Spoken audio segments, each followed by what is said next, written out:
사도행전 7장, 대제사장이 스데반에게 사람들이 고소한 이 내용들이 사실이냐고 물었습니다. 이 말에 대해 스데반이 대답했습니다. 형제들이여, 그리고 어르신들, 내 말을 들어보십시오. 우리 조상 아브라함이 하란에 살기 전 아직 메소포타미아에 있었을 때 영광의 하나님께서 그에게 나타나 내 고향과 친척을 떠나 내가 내게 보여줄 땅으로 가거라고 말씀하셨습니다. 그래서 아브라함은 갈대아 땅을 떠나 하란에 가서 살았습니다.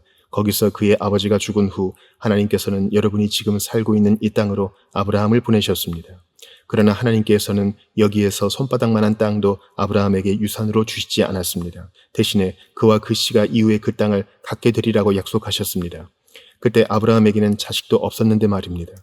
하나님께서 아브라함에게 이렇게 말씀하셨습니다. 내 후손이 자기 땅이 아닌 곳에서 나그네가 될 것이다.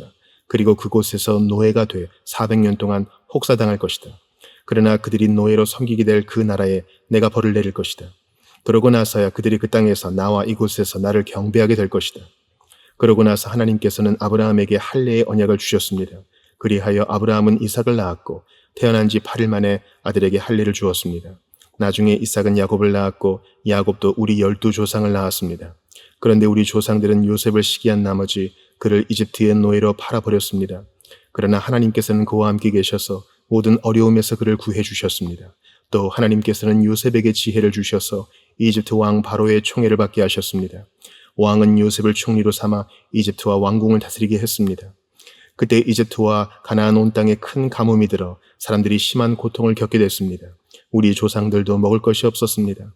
야곱은 이집트에 곡식이 있다는 소문을 듣고는 우리 조상들을 처음으로 그곳에 보냈습니다. 그들이 이집트에 두 번째로 갔을 때 요셉은 자기 형제들에게 자기가 누구인지 밝혔으며 바로도 요셉의 가족에 대해 알게 됐습니다. 이 일 후에 요셉은 사람을 보내 아버지 야곱과 모든 친족까지 합해 75명을 불렀습니다. 그리하여 야곱은 이집트로 내려가게 됐으며 그와 우리 조상들은 그곳에서 죽었습니다. 그 후에 그들의 시신은 세겜으로 옮겨져 무덤에 묻혔습니다. 그 무덤은 과거에 아브라함이 세겜에서 하몰의 자손들에게 얼마의 돈을 주고 사둔 것이었습니다. 하나님께서 아브라함에게 하신 약속을 이루실 때가 가까워지자 이집트에 살고 있는 우리 민족의 수가 엄청나게 늘어났습니다.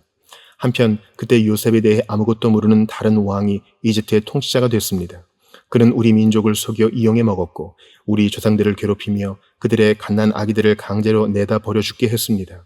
이때 모세가 태어났는데 그는 하나님 보시기에 남달리 아름다웠습니다. 모세의 부모가 3달 동안 그를 집에 숨기면서 기르다가 어쩔 수 없이 밖에 버리게 됐는데 이때 바로의 딸이 그를 주워 데려다 자기 아들로 키웠습니다. 모세는 이집트 사람들이 가진 모든 지혜를 배웠고 그의 말과 행동에 큰 능력이 나타났습니다.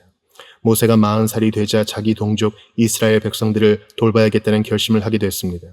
모세는 자기 백성들 가운데 한 사람이 이집트 사람에게 학대당하는 것을 보고 그 편을 들러갔다가 그 이집트 사람을 쳐 죽이고 원수를 갚아 주었습니다. 모세는 자기 동족만큼은 하나님께서 자기를 통해 그들을 구원해 내실 것을 깨닫고 있으리라 생각했지만 실제로 그들은 깨닫지 못했습니다. 그 다음 날 모세는 서로 싸우고 있는 2명의 이스라엘 사람들에게 다가가 화해시킬 생각으로 말했습니다. 여러분, 당신들은 같은 형제들인데 어째서 다투고 있단 말입니까? 그러자 싸움을 걸었던 사람이 모세를 밀치며 말했습니다. 누가 당신을 우리의 지도자나 재판관으로 세웠어? 당신이 어제 이집트 사람을 죽인 것처럼 나도 죽이려는 것이요? 모세가 이 말을 듣자 그는 미디안 땅으로 도망쳐 나왔습니다.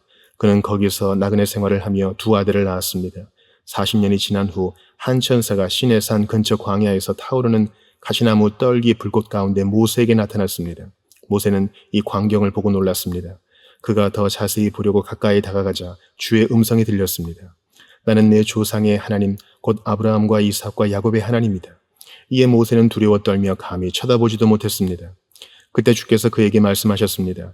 내 신을 벗어라. 내가 서 있는 곳은 거룩한 땅이다. 내가 이집트에 있는 내 백성이 억압당하는 것을 분명히 보았고 또 그 신음소리를 듣고 그들을 구원하기 위해 내려왔다. 자, 이제 내가 너를 이집트로 보낼 것이다. 이 사람은 이스라엘 백성이 누가 당신을 우리의 지도자나 재판관으로 세웠소라면서 거부하던 사람인데 가시나무 떨기 불꽃 가운데 나타났던 천사를 통해 하나님께서 직접 모세를 그들의 지도자와 구원자로 보내셨습니다.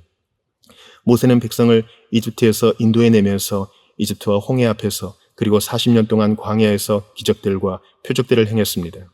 이스라엘 백성에게 하나님께서 너희 백성 가운데 나 같은 예언자를 보낼 것이다 라고 한 사람이 바로 이 모세입니다.